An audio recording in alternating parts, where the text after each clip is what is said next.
I was saying, welcome everybody. I hope this webinar finds everybody healthy, happy, looking forward to our 2022 growing season. And it's a daunting task to talk about challenging environmental conditions in any sense.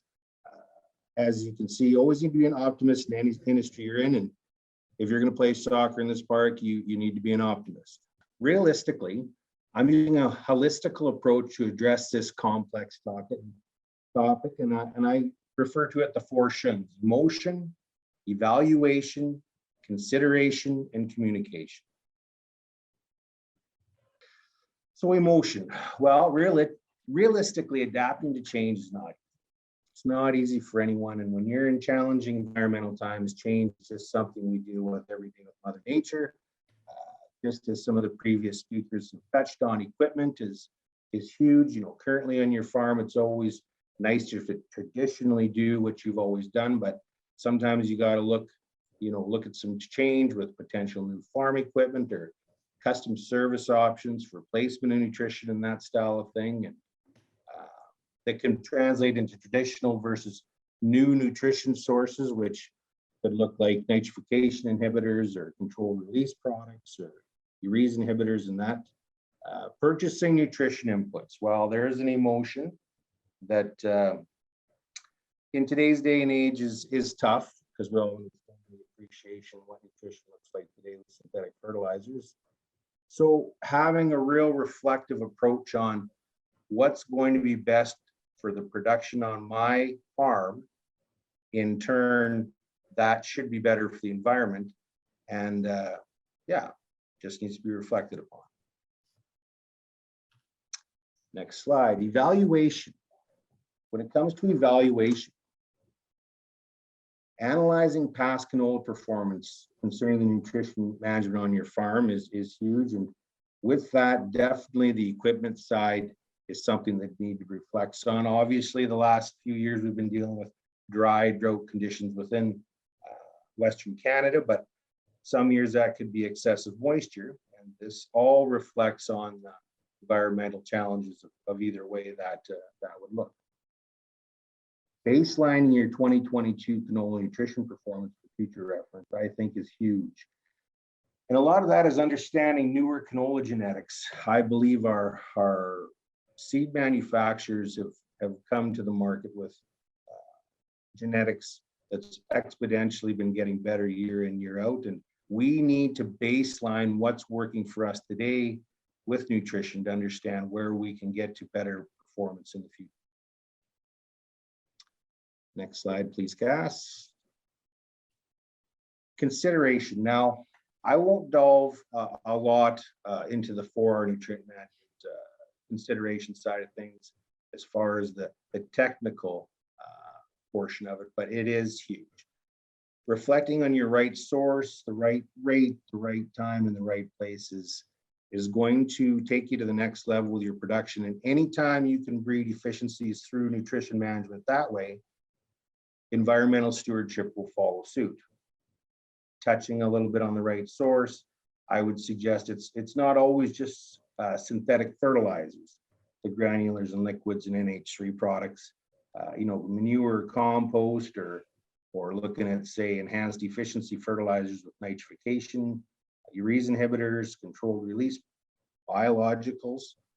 That style of thing needs to be entertained when it comes to the right rate. Well, we touched on that about understanding your canola's physiological needs of nutrition as it's growing, trying to get a hold of those needs. Digital virtual tools to understand soil tests and those things, that helps with understanding rates year in, year out, and how you can evolve to be better.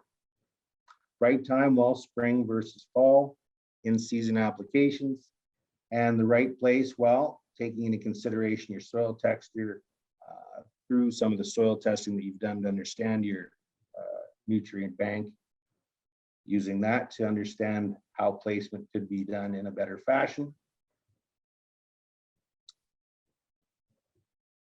Defining nutrient management. Now, if we go to our next slide, please. That consideration is huge.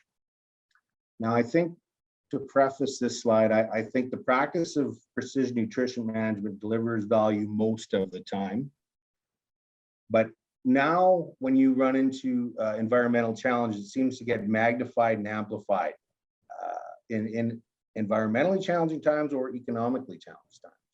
But I feel as if utilizing precision nutrition management, however that might look, is normally always going to deliver a better profit at the farm gate, which in turn should always be better for the environment. Precision nutrient management on defining field zones, utilizing historical field data with yield or NDVI, LiDAR, utilizing satellites or drones, elevation topography, salinity maps, personal historical observations. All of these are huge to define these zones and understand how placement of the fertilizer can be done most efficiently. If you just look at the bottom of the slide here, we have an NDVI imagery from July 17th on a canola crop of 2021. To the left, you have a NDVI imagery of the same field on July 17th of 2020 in an oat crop. Now, just by looking at that NDVI imagery, you can tell that there's defined zones in that field through the soil, through different crops. Next slide, please, Cass. And then finally, communication. And I think we just roll into the last slide, please, Cass. Communication is huge in today's day and age when it comes to environmental conditions. And we're talking today about canola nutrient management. Realistically, this is with any cropping situation. Supply. Communication is huge. If you're going to communicate with your retailer, your manufacturer, your neighbor, your supplier as a whole, wherever you're going to find that nutrition, having those discussions ahead of time will pay dividends. Rear view mirror practices, we've touched on this, and all of our speakers today have touched on this. Realistically, just looking what you've done in the past, just having a calm approach and understanding this worked, this didn't work, maybe we should be looking at some different equipment, that style of thing. R&D products. We have a lot of different information at our fingertips through government organizations, commodity groups, products, practices. Doing your own research, doing your own farm research, that needs to be communicated and understood and just taken into consideration. New technology, well, new technology, that's such a vast concept. That could be seed technology, enhanced efficiency fertilizers, equipment, but realistically just communicating with your peers, communicating with your equipment dealers, your retailers, anybody, just to get a larger picture view of options that you might have.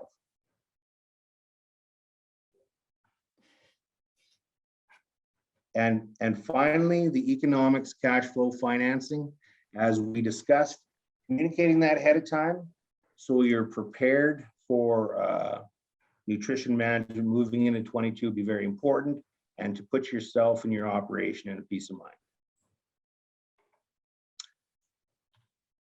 Thank you, folks, and I apologize for the technical. Good, thanks, Steve.